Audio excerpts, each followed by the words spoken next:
Good morning and welcome to Health on Traxx with me, Anna. Today we are talking about something that affects almost every household in Malaysia, social media, and more specifically the government's proposal to ban children under 16 from accessing social media platforms. Now, it is a move that signals serious concern about youth mental health, cyberbullying, harmful content, and the psychological effects of growing up online. But is a ban the solution, or is the issue more complex than age alone? So to help us unpack this, we are joined by someone who works directly with young people navigating digital age stress. Joining us this morning, Dr. Prem Kumar Shanmugam, founder of Solace Wellbeing Group, counseling psychologist and adjunct professor. Dr. Prem, welcome to TRAXXfm. Thank you. Thank you for having me, Anna. Yes, glad to have you. Now, Dr. Prem has worked extensively with adolescents dealing with cyberbullying,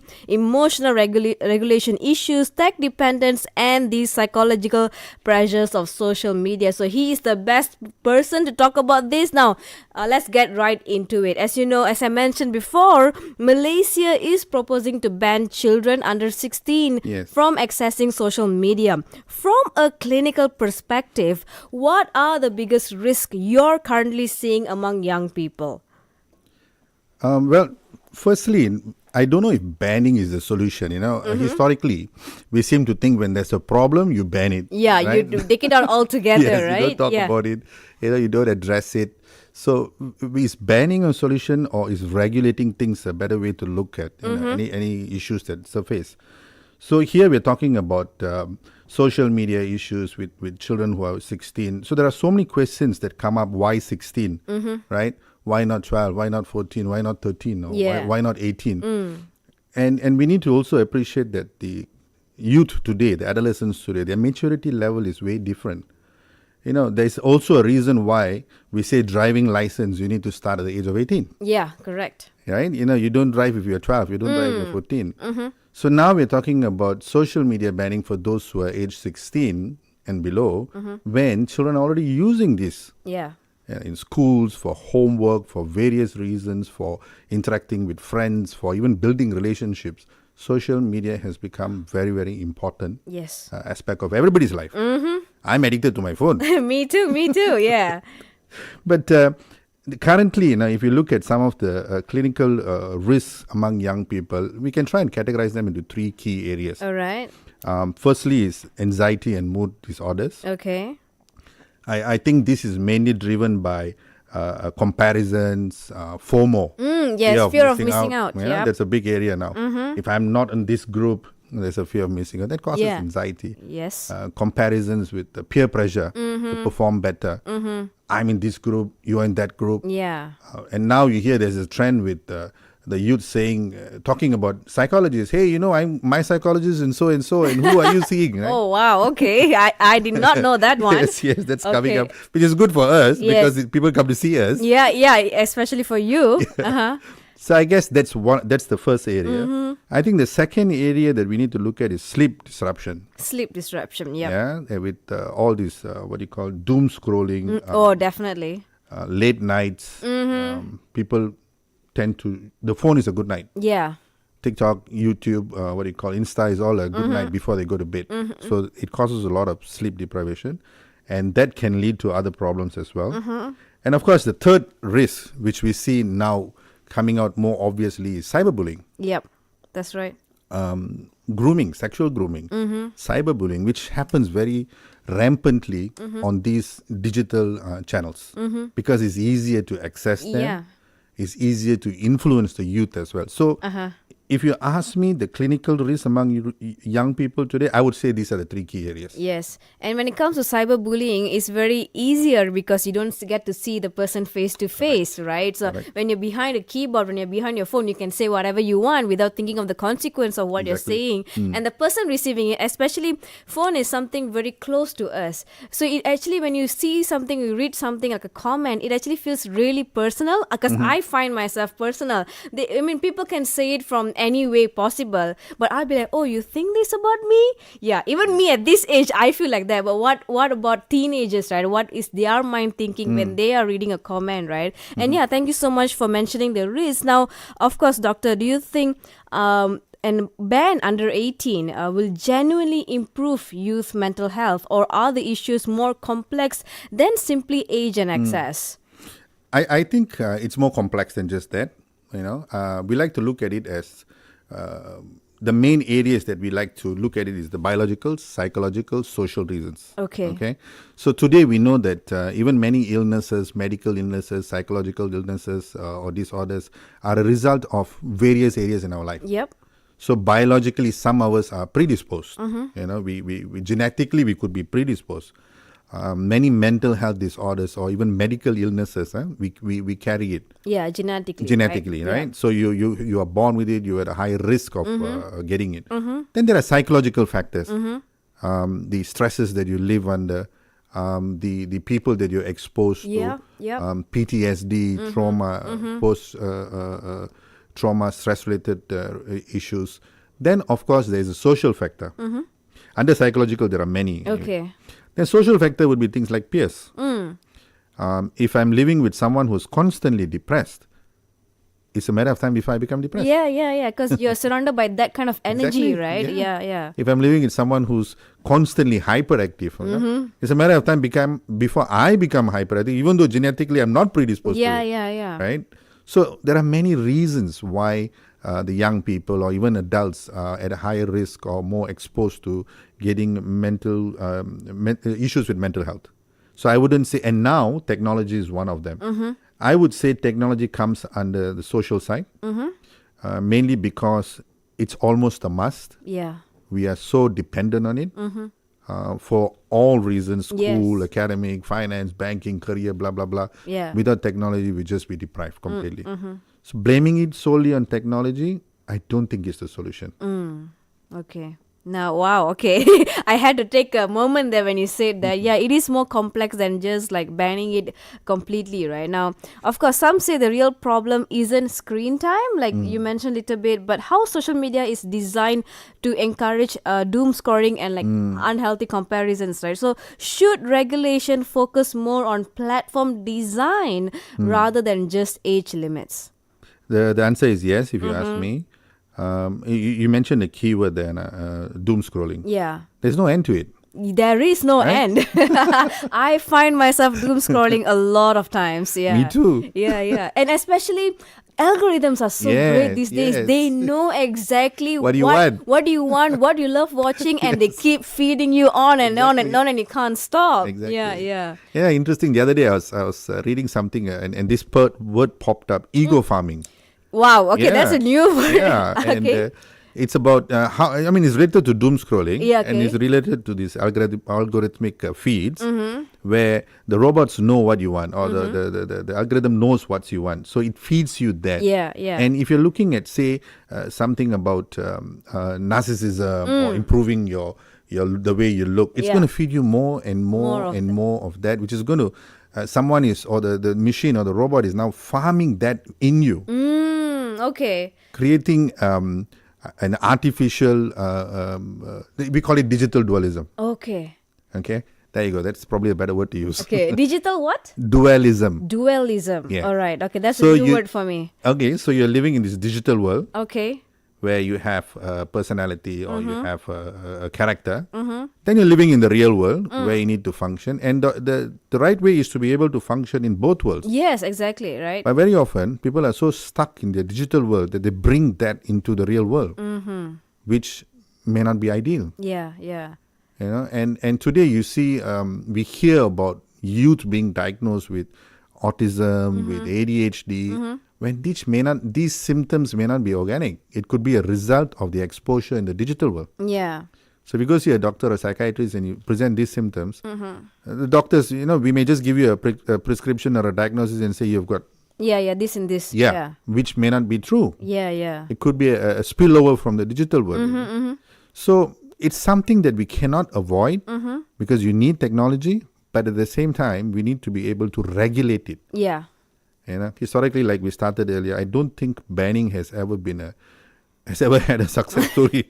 Yeah, because okay, why I think I mentioned this previously because some of our listeners are also from the younger age, Yep. and we go live on TikTok and we are posting up stuff on TikTok and Instagram. So they're like, now how are we going to access this, right? Because the ban is 16 and below. Then that's what it got me thinking. Like, they're going to find another way. Exactly. Right, they're gonna Exactly. create a fake profile or stuff like that, or use their parents' one, and they're still gonna do the same thing. So I'm like, is this really a solution, though? Yeah. Well, it's like this. Imagine someone who's so exposed. Let's say tomorrow we ban. Okay. We come with the law and say, hey guys, no more. Tak boleh. You can't use your social media anymore until you turn 16. So these fellows, these people who have been using and dependent on digital Yeah. media now get pulled it out. Yeah. So the moment they turn 16, what do you think is going to happen? They'll be like, oh wait, I can't wait to. It's like, yeah, definitely. We call it a relapse, a full-blown relapse. Yeah. It's like, I like to use this explanation. It's like telling a recovering alcoholic who has stopped alcohol Yeah. completely. Oh, Okay, now you go work in a bar as a bartender, but you don't drink. Yes. It's like that. At the age of 16, the person turns 16, and the next day you're giving him access to the social media. They'll go haywire. They'll go crazy. Yeah, so I think having a better regulation would help. Is there? Do you have any suggestion of what kind of regulations should put in place in terms of Okay. this? Well, I think you mentioned it earlier Anna, about the platforms. Yeah, they need to be regulated. Education, of course, is key. That's the key thing for every Yeah. issue, every problem actually that comes up. Educating the public, creating awareness, Yep. talking about it like what we're doing today. Creating algorithms which serve specific purpose to certain age groups. For example, I'm not too sure if that's already being done, where the system or the social media knows, the phone knows what's your age, Yeah, and it only releases information age specific. exactly. Yeah. Yeah. If you're a student, if you're an adult, or if you're an engineer, or if you're a doctor, or whatever, right? Only specific information is released, especially if you're below 16. Yeah. Now, we need to also appreciate the fact that adolescents or young adults, the brain has not fully developed, okay? Which means they can be highly impulsive, and they are, Yeah. because their brain is like that. They react. They don't respond. When Yeah. adults, we think, we process, and we Yeah. respond. Yeah. But youngsters, young brains, they react. Then later, like, oh man, I should not have done that. Yes. Oh damn, I should have thought a little about it. So the more you stimulate the brain with these impulsive messages, you're conditioning their brain to continue to react even if they grow older. Okay. So these algorithms should find a way to not teach them to react, but teach them to respond. Respond. Yeah. There's a bit big of a difference, right? Yeah. Reacting and responding is different because you need time to process Yes. before you act. So that's one. The other thing, of course, like I said, lots of education. Yeah. And I think this should start in schools. School teachers, school counselors play a very, very big role in molding young adults or adolescents or kids. Because most of these people spend a majority of their time in schools. Yes. Right. Yeah. So we should start this in schools. And I think we should talk about more programs in schools, more, technology-related programs, and also to teach them how to emotionally regulate themselves. Yeah. Because it's all related to the impulsive behavior anyway. You're not emotionally regulated enough to think. So now here you go. We teach you programs. We teaches you how to appreciate your emotions better. Then you respond, not Yep. act. I think this is just a few of the things Yes, you can do. that is really great suggestions right there. Now, today on Health on Tracks, we are speaking to Dr. Prem Kumar Shanmugam, founder of Solace Wellbeing Group, about the proposed under 16 social media ban and what it could mean for youth mental health. We are going for a quick break. When we come back, we'll talk about whether banning under 16 could push teens to hidden platforms and what role parents and school should play right here on Traxx Midday Bus.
Welcome back to Traxx Midday Buzz with me, Anna. Today on Health on Traxx, we are speaking with Dr. Prem Kumar Shanmugam, founder of Solace Wellbeing Group.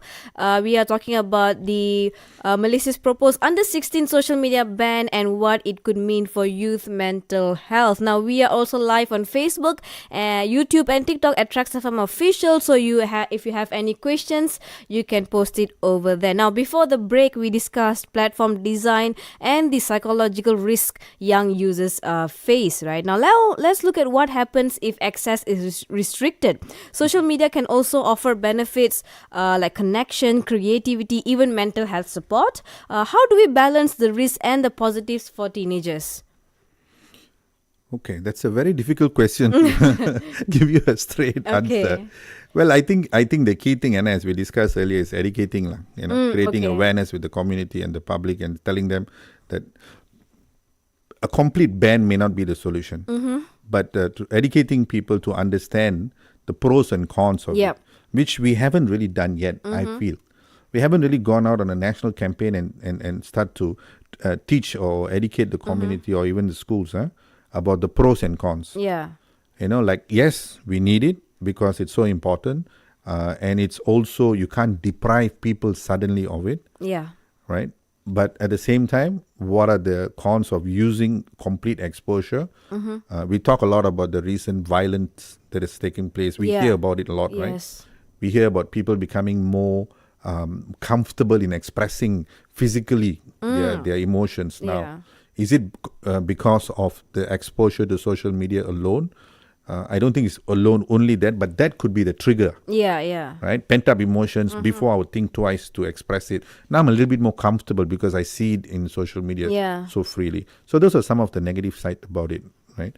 So I think before we completely ban, we should go on a national campaign and we should start educating. And like I shared earlier, it should start in schools and homes. Yes. I think since you mentioned campaign, I'm not well versed about it. I know one of the campaigns that done by MCMC is the campaign Internet Selamat. Yes, I'm not sure how exactly it is done because we've had them on our radio here to talk about it. But yeah, things like that should be more of that in schools, in everywhere, in radio, in TV, in possible ways, so that youth can know more about it and know about the pros and cons of social media. And like what you mentioned, instead of totally banning it, there should be a better regulations surrounding social media itself, because there is a pro and cons to social media itself. Right now, of course, there are concerns that bans might push young people to hidden or unregulated platforms. So is that a real risk?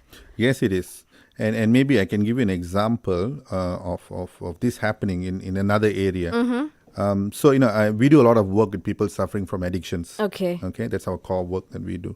And over the years, we have been practicing something called the abstinence way of treatment, which means a complete ban, right? You just know, you don't do it. But we realized over the years that treating every person with an abstinence model was not ideal. People do relapse. And then we learned, so relapse is part and parcel of this cycle, right? So then we came up with something called a harm reduction model. So, you need to use it for whatever reason, blah, blah, blah, but you reduce the harm. And then we learned that this had better sustainability and people were more receptive to it.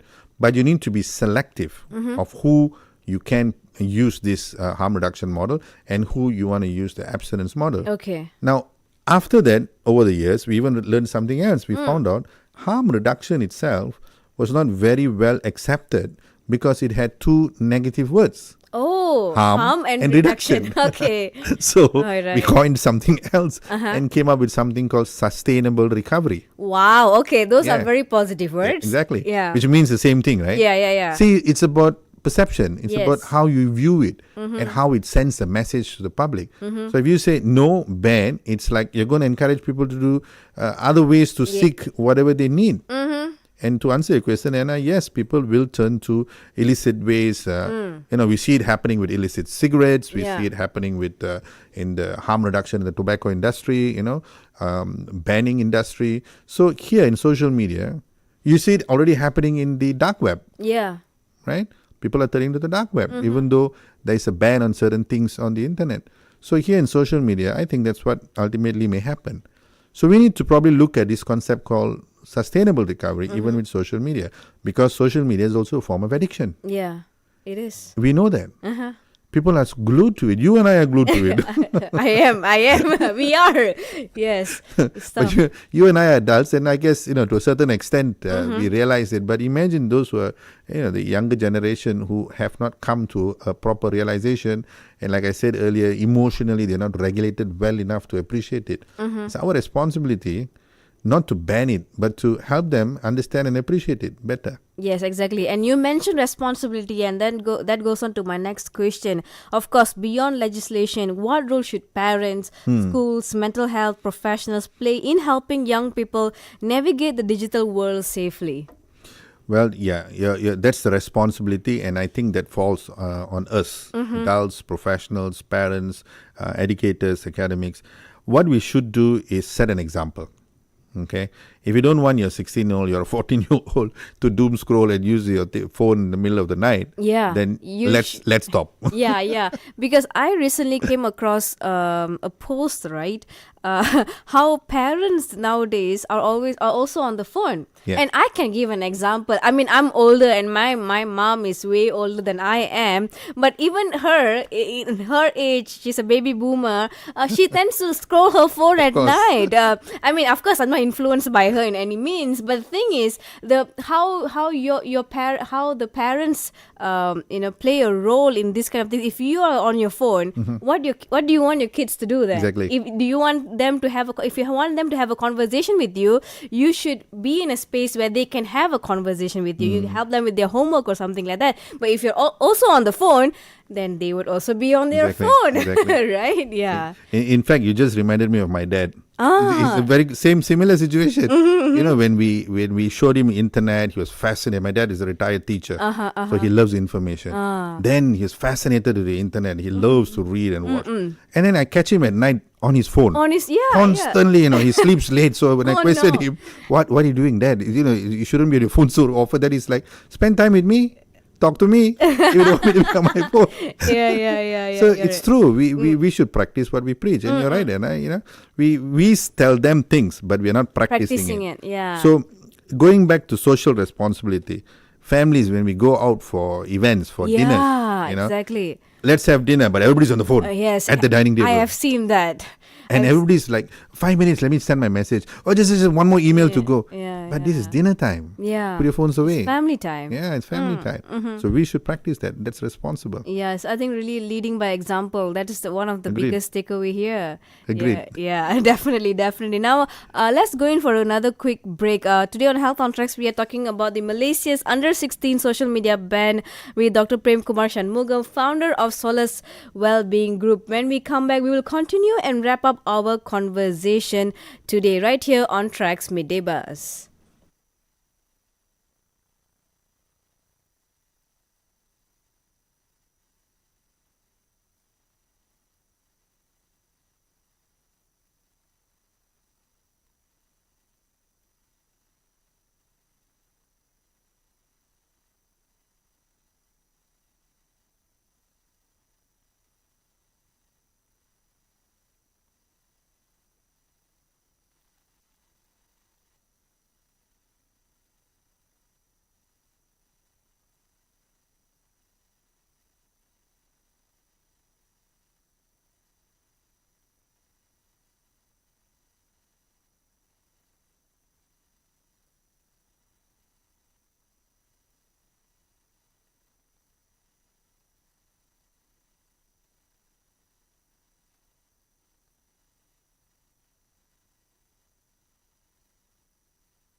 Welcome back to Health on Tracks with me, and I'm speaking to Dr. Kumar Shanmugam, founder of Solace Wellbeing Group, about Malaysia's proposed under 16 social media ban. Now, before we go into why 16, I was off air. I wanted to ask you, could you tell us like a real life situations, someone you've encountered with an addiction of some sort? How did you help the person? And yeah, tell us the whole experience about it. Okay. Well, you said the right word about addiction. Yeah. Yeah. So, and social media has become an addiction, and we call this behavioral addiction. So generally there are two types of addictions, right? One is substance, chemicals, drugs, alcohol, blah, blah, blah, anything substance related. Then you have behavioral addiction. And in the past, behavioral addictions were focusing more on things like gambling addiction. Yeah. That was a big thing. But post-COVID, post-pandemic, we started receiving a lot of inquiries for people seeking help with internet, Okay. gaming especially, and social media. And I feel there's a trend now because there's a rise in social media addiction. I don't know how recent, maybe I could dare say over the last year. So gaming, social media addiction has become another form of behavioral addictions. And it's so bad that the symptoms are very similar to chemical addictions or substance addictions sometimes. You hear cases of people jumping out the building. Yeah. Switch off the internet. The child was so angry and so upset at the father, he just jumped. Yeah. I mean, one of the reasons for that also, again, going back to what I said, emotional regulation. Yeah. They are so impulsive. Organically, the brain is impulsive, Yeah, right? yeah. At that age. Then with all this constant stimulation, doom Yeah. scrolling, feedback, conditioning of their impulsivity, now when the child is angry or upset, he acts on impulse. Yeah. He reacts on impulse or rather, right? And doesn't think, just commit suicide. We hear of high rates of children becoming violent, children becoming aggressive Yeah. because they are reacting to the removal of the addiction. And this is what you see with drug addiction as well, Yeah. where you see physical withdrawals. I have worked with clients or patients, gambling addicts actually, not social media, who, when they stop gambling, they actually, tremble. Yeah. Can see their hands shaking and withdrawing. There was one particular case or client where at that time he was, I think, 14 or 15, the child, and addicted. Comes back from school, sits in the room the whole day on games, the whole day on social media. It was quite bad. And then the father was telling me that the language he started using changed. Yes. He started talking to the father like a friend. They felt he was disrespectful, obviously. Okay. Culturally, it was wrong Yeah. to call the dad by name. Yes. This guy used to call me dad, now he's calling me by name. What's going on? Yeah. And he's arguing with his mom and calling her by name also. Okay. The dressing changes, the behavior changes. From a 14-year-old, now he's behaving like a 19, 20-year-old. Where's his exposure coming from? Yeah. Social media. Social media. So that's the downside about it. Okay. And there was a point of time where it was so bad that they had to take the child to see a specialist, a psychiatrist. Oh, wow. Yeah. Okay. It became violent. Yeah. When they tried to control the media time, and he got violent and aggressive. And he was diagnosed with schizophrenia. Okay. And after a while, the parents were not too happy about it. They were like, they're not too happy with the diagnosis and the medication. They took them to see a second opinion. And the truth is that sometimes as parents, we minimize the problem. We are not completely honest with the professionals. Yeah. You don't tell them things like, my child spends 18 hours a day on the internet. What do you expect, right? Yeah. So they went to a second specialist. They went to another doctor. They saw a psychologist. Finally, they found out it was actually a result of social media addiction. Wow. Okay. It was not schizophrenia. Yeah. Of course, the child got better with therapy. They learned to regulate. They learned to moderate his exposure. They couldn't stop him. And he outgrew it with time. This is about maybe 3-4 years ago. Yeah, 4 years ago. Wow. So, there are many similar cases like this. I'm just giving you an example of one. Yeah. Thank you for that example. I mean, when you talk about real life situation, that's when it hit close to home, right? Yeah. Because you get to really imagine and you know what exactly a child goes through, right? Now, coming back and closing up, because we are almost running out of time, why 16, doctor? Is there something psychologically significant about that age when it comes to social media readiness? Well, I think, again, I think it's just because 16 has been the age that we always thought of as maturity. Yeah, like sweet 16. Exactly. You're turning sweet 16. Like, oh my goodness. Yeah, I get You know what what I you mean? mean. Yeah. But I seriously think we should revisit this This sweet age. age, Yeah. right? Yeah. Because children mature much earlier now. Yes. Much I earlier. agree. Yeah. Again, that's probably because of the exposure to social media and the internet and all. So maybe 16 may not be the best age. You could start thinking of much earlier, 11, 12, 10. And we need to do a proper study. Yeah. I would think we should do a proper research, run a study, run a survey. And these are all psychosocial, culturally related. Yeah. Malaysians may not have similar findings as the British or the Americans or the Yes. foreigners, you know what I mean? Our psychosocial exposure is way different. Yeah. We respond to different things and we react or respond differently. So let's do a survey throughout the country, throughout the nation, get the findings, and then decide what is the right age to moderate or introduce sustainable recovery programs Yes, you're definitely. instead of a complete ban. Yes, exactly. Now, finally, looking at the bigger picture, beyond the specific proposal, what broader cultural or systemic shifts does Malaysia need it if we truly want to protect youth mental health in the digital era? Well, again, like I shared earlier, or maybe I didn't talk about this. I think Malaysia, we should appreciate that Malaysia is now becoming a cultural pot as well, melting pot as well. We not only look at Chinese, Malays, and Indians, but we have multi-racial nationals in the country.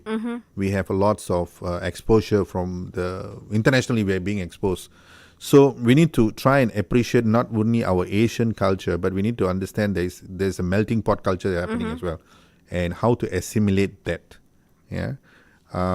And in order to do that, again, going back to the survey, where we at today, what do kids 14, 15, 16 appreciate and need? There are some interesting studies out there already. We have our youth foundations, we have our, I can't remember the name of the organization now, that has done a lot of research with youth. Plug those statistics. There are fantastic studies out there. Use those studies and then make a decision. Importantly, we need to get professionals involved in the decision-making process. Yes, definitely. Professionals who are in the industry, not only in the public sector, but also in the private sector. Yeah. Because the private sector, we see different population. The public sector, we see a different population. And you need to assimilate the findings and appreciate it before you make a decision. I think this is very important. This is a message to the government as well. Use us. We have different kind of exposure. And we'll bring that to the table before we can decide on a law or a regulation. Wow, definitely. Now, Dr. Prem, this has been such an important and nuanced conversation. Now, what's clear is that this isn't just about, of course, banning apps, right? It's about how we understand childhood, development, responsibility, and the digital environment we are raising young people in. Before we let you go, is there anything else you would like to add? I think anything we do needs to start with educating. Yeah, that's something I'd just like to add. And if for families, for parents, if you feel at some point of time your child or your loved one is reacting differently, responding differently, you're probably right. Yeah. Don't minimize it. Please get help. Yes, please get help. Now, thank you so much, Dr. Prem. Thank you. Yes, that was Dr. Prem Kumar Shanmugam, founder of Solace Wellbeing Group, sharing his perspective on Malaysia's proposed under 16 social media ban. Now, if you missed any part of this conversation, you can catch the replay on Facebook and YouTube at TRAXXfm Official. Now, we got the news coming up, and then I'll be back for the third hour of Traxx Midday Buzz.